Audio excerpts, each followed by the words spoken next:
సజ్జనో ధర్మాన్ని ప్రేమించే సజ్జనులారా, ప్రియమైన ఆర్య బంధువులారా, నా భారతదేశ పౌరులారా, నమస్కారాలు.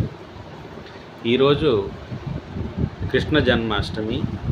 సో ఈ పావనమైన ఈ భూమిలో, ఈ మట్టిలో, ఈ కర్మభూమిలో ఒక రాముడు, ఒక కృష్ణుడు లాంటి యుగ పురుషులు జన్మించారని మనం మర్చిపోకూడదు. భారతీయులుగా వాళ్ళు వేదాంగాలు పారంగతం చేయడమే కాకుండా వాళ్ళ జీవితాల్లో, వాళ్ళ బ్రతుకులో, వాళ్ళు చనిపోయే వరకు వేదం ప్రకారమే వాళ్ళు నడిచి పావనమై దేవతలై మనకి, దేశానికి, సమాజానికి ఒక మార్గాన్ని చూపించారు. ఆ విషయాన్ని భారతీయులుగా మనం మర్చిపోకూడదు.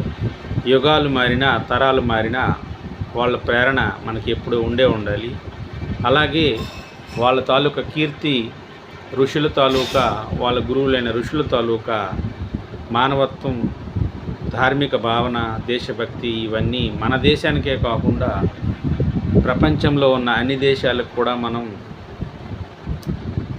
ఎంతో ప్రేరణగాను, ఒక ఐడియల్గాను, వాళ్ళు మనల్ని చూసి అనేక విషయాలు నేర్చుకునే విధంగా మన భారతీయులు విదేశాలకు వెళ్ళి ధర్మ ప్రచారం చేయాలని నేను అందరినీ కోరుతున్నాను. ఎందుకంటే ధర్మ ప్రచారం ఎప్పుడైతే మనం ఆపేస్తామో, వాళ్ళు అధర్మీయులు, విధర్మీయులు, తెలియని జడబుద్ధితో ఉన్నవాళ్ళు మాదే ఒక మంచి విశ్వాసము, లేకపోతే మాదే ఒక మంచి మతం అని చెప్పి మన మీద రుద్దే ప్రయత్నం ఆల్రెడీగా ముందు గడిచిన కాలాలలో జరిగిందండి. మత మార్పిళ్ళని ఇలాంటివి.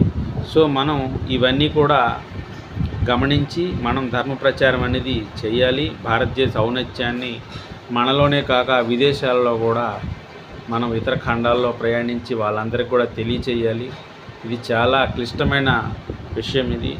దీన్ని ఒక బాధ్యతగా మనందరం గౌరవించి ధర్మ ప్రచారం అనేది పూజా పాఠం, ఫలాలు, ప్రసాదాలు, భజనలు, భజంత్రీలే కాకుండా వేదాలలో ఉన్నటువంటి జ్ఞానాన్ని, ఉపనిషత్తుల్లో ఉన్నటువంటి జ్ఞానాన్ని, అలాగే ఇతరత్ర గ్రంథాల్లో ఉన్న మానవత్వాన్ని, ఋషులు ఏం చెప్పదలుచుకుంటున్నారు, పరోపకారం, బ్రహ్మచర్యం, అలాగే ఈశ్వరోపాసన, ఇవన్నీ కూడా యజ్ఞాలు, యాగాలు, ఇలాంటి మానవత్వం చాటి చెప్పే విషయాలు మన వరకు ఉండిపోకూడదండి.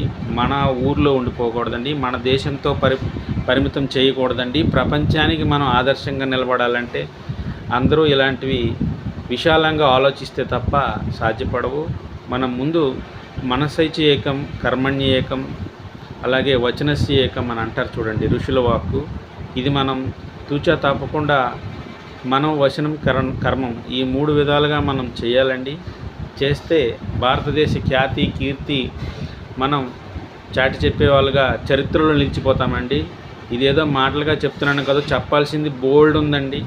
కానీ ఒక సగటు భారతీయుడిగా నా బాధ్యతగా భావించి ఈ వీడియో చేస్తున్నాను. మీరందరూ ఆలోచించి దీనిపై మీరు నిర్ణయం తీసుకొని దీనిపై ఒకతాటిగా నిలబడి భారతదేశ గౌరవాన్ని మనం నిలబెట్టాలండి. అది విషయం. ఈనాడు కృష్ణ జన్మాష్టమిలో ఉన్న విశిష్టత అదేనండి. అతను ఈనాటికి కూడా కృష్ణుడిని మనం తలుచుకుంటున్నామంటే ధర్మం కోసం అతను నిలబడి చివరికి రథం కూడా ముందుండి నడిపించిన అతి శ్రేష్టమైన అతను ఒక దేవుడిగా మిగిలిపోయాడండి. సో మనం ఈ సందర్భంగా మనం చర్చించుకోవాలి ఈ విషయాలు. సో అదండి. నమస్తే అందరికీ. జై హింద్. నమస్తే.